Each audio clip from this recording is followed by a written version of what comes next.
Step 1 is color correction. Depending on the intensity of dark circle, pick a color corrector that will hide and conceal. Orange and red help in concealing the dark circles. Before you do anything with a concealer, stop and set this with powder. It is not going to crease or cake. Tiniest bit of powder. Even it out, locking in the color corrector so it does not mix with the cream concealer. That's a game changer. Take the concealer on the back of your hand. Tiny dot of foundation, reducing the thickness of the concealer. Get up on a brush evenly like this and keep building till you have the desired coverage. Look at the difference between this side and this side. Drop your brush, go pee, poop, fight with your husband, but do not touch the under eyes. This will change your makeup game. If you see a little bit of concealer settling into the fine lines, take a Q-tip and just get rid of it. This was the excess concealer that was causing creasing. Foundation should be the easiest thing ever. If you take this much foundation, your face will be cakey. Foundation is not for coverage. Stay with me. Concealer is for coverage and foundation is for evening out your skin. Thin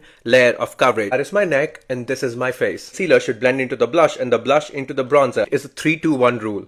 3 dots of blush, 2 dots of blush, 2 dots of bronzer on top of the blush and 1 dot of bronzer. Blush layer, transition layer and bronzing layer. Blending out the blush layer, blending out the transition layer, blending out the bronzing layer. Adding the color but also lifting and snatching the face. I like to make a serum bronzer, even it out on the palm of my hands, the outer parts of my forehead into the hairline. Life gets tough, you skip the puff and you pick up a brush. Pick up the powder on the brush, dust off the excess, even the rest out. If you have fine lines and wrinkles, setting your under eyes like this actually does not shock your concealer. You're in your 20s and you want to bake and shake and get that soft blur effect, use a puff. Even out the powder on the hand, tiniest amount of powder under your eyes.